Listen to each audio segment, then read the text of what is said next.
And when I started studying successful people, what I realized successful people do is that they don't go with the days, they go with the hours. And if you only have 24 hours in a day and you sleep in 8 of those hours, then you only have what left? Listen to me, you only operate with 16 hours to be successful. Now, let's leave sleep alone. You slept for 8 hours, you got 16 hours left. How many of y'all talk on the phone? Right? You have talked away your success. So some of you, if you look at your day, you probably spend an hour or 2 hours on the telephone. So you only have so many hours in a day to be successful. 8 of them just went to sleep. Another 2 of them went to what? Talking on the telephone.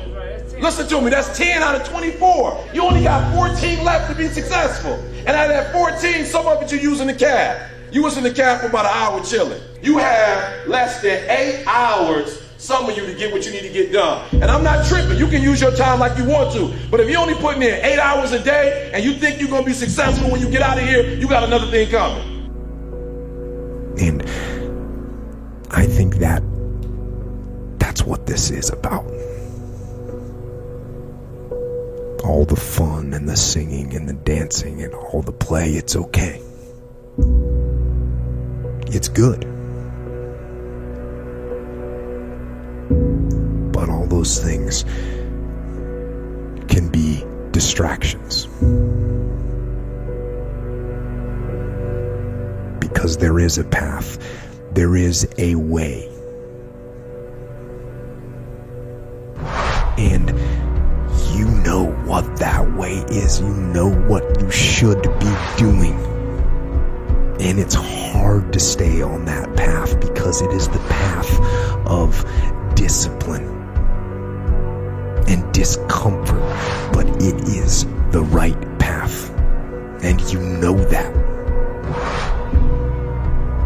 And it is that path that will ultimately lead you to where you really want to be.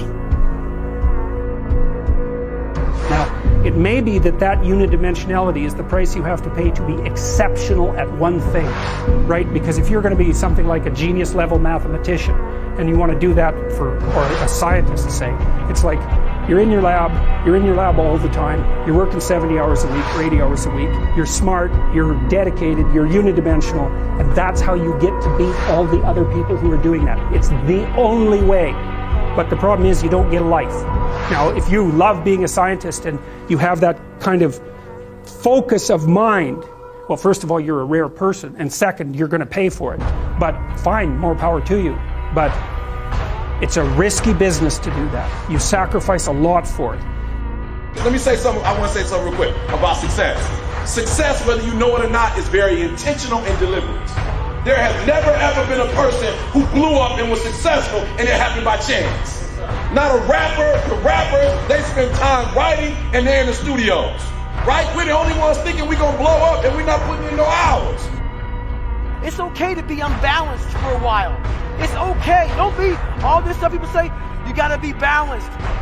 To be the best in the world at what you do, you have to be unbalanced to find every bit of energy and strength that you have to pull it off. Then you get balanced once you become great. And it takes being obsessed to where people think you're crazy. When you look at Michael Jackson died at 50 years old. But when Mike died at 50, he probably accomplished more than most people accomplish. Why? Because of the hours Joe Jackson had my man putting in. They was putting in hours. Michael Jackson didn't become Michael Jackson because he just knew how to moonwalk. Michael Jackson became Michael Jackson because Joe Jackson at 5, like, get your butt up. At 5 years old, get up. I want y'all dancing. The amount of time